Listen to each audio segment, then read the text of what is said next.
Of all the creatures residing in the Bayou of Louisiana, the Hive is not the most formidable, neither the most agile.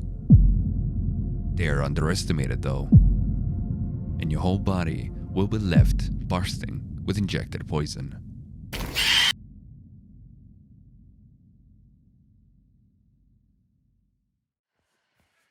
Just as the name implies, the creature has a hive protruding through her chest. If not taken down instantly, the hive will leave your body bursting with injected poison within seconds.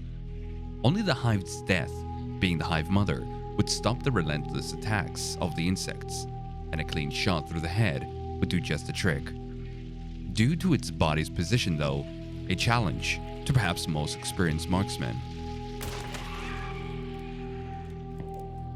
The nature of the hive is still a mystery.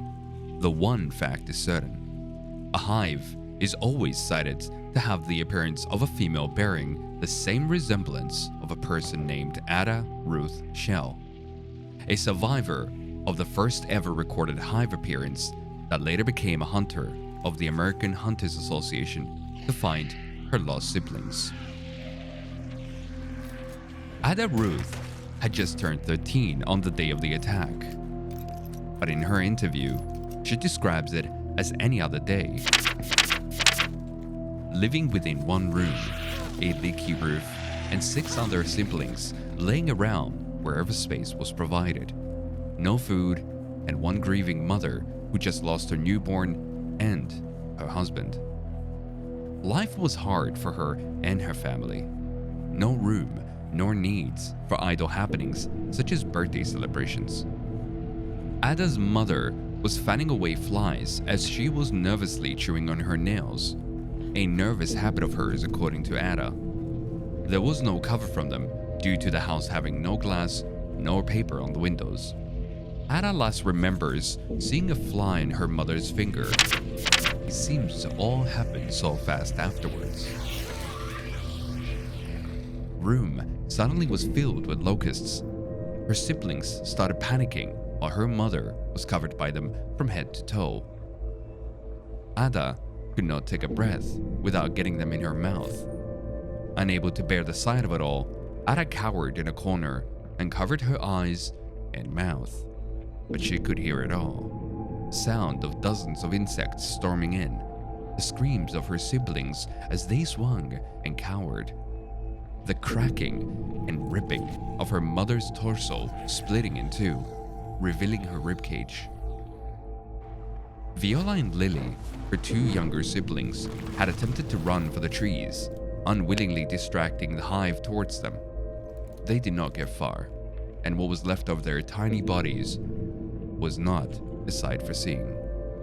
After the attack, Ada Ruth was transported to an asylum, a facility she later finds out is run and supervised by the head of the American Hunters Association, Philip Huff Jones. At the asylum, they had discovered she was miraculously 3 months pregnant. Ada explains to the doctors it was impossible, for she was a virgin. A thorough examination revealed the baby was not only dead, but altogether not human at all. An extrusion was required in order to proceed, and what they cut out, Ada describes as a dead, old, chewed-up wood, some kind of larva gone wrong. Ada's transportation from the location of the attack to the asylum had caused her to split and lose contact with her remaining siblings. She was later able to discover their location and reunite with them by joining the ranks of the American Hunters Association. Unlike Ada, her siblings had suffered tremendously due to the trauma of the attack and had remained under care. Samuel, her at the time 5-year-old brother, was in a state of absence and only content at playing with his toy blocks. Ada goes on referring to him as a young man. Putting into account Samuel was 5 at the time, I'd assume 15 to 20 years must have passed since they lost contact. Edward and Henry, which were 9 at the time of the attack, remained strapped up and isolated from the outside world due to the aggressive behavior they developed. They posed a danger to both themselves and everyone else. Sweet little Grace, who was 8 at the time of the attack, had not made it. Not much is said about Grace, but my assumptions, judging by Ada's reaction from hearing about her passing, is the worst. Perhaps also impregnated by the Hive, but due to her age, did not make it through. After reading this part of the interview, I started noticing a pattern to the Hive's attacks. This could potentially explain the Hive's motives and overall role she plays in the events of the bayous of Louisiana. While the brothers might have suffered tremendous trauma and a few broken bones, Ada ended up impregnated and the rest of her sisters dead.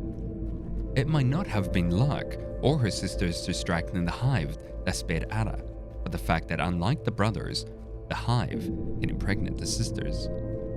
Not surprising the Hive was distracted by her 2 sisters towards the woods so easily. Finally, Ada Ruth describes her first meeting with her mother ever since the change.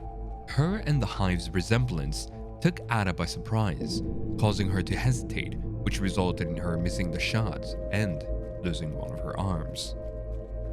The interview ends with her stating her training was not a waste and declaring that she'll finally provide her mother the rest she deserves.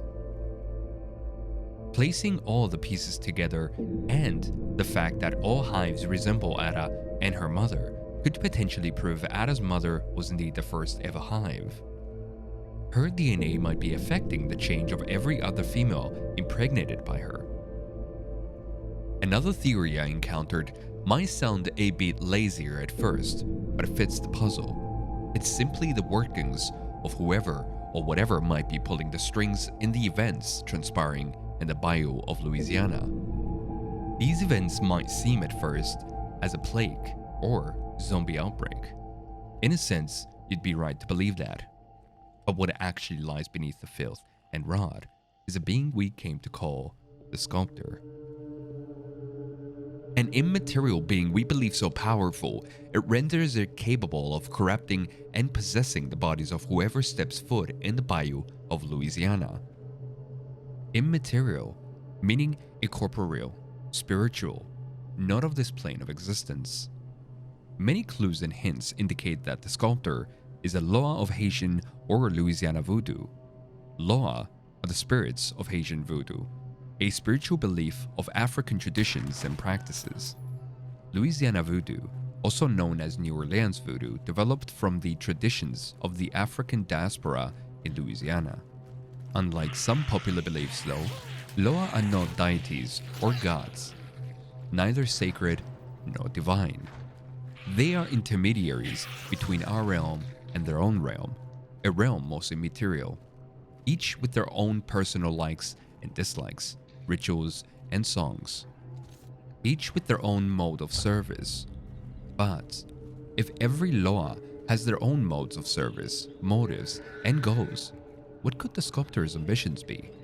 And what could the Sculptor be trying to accomplish in the bayou of Louisiana?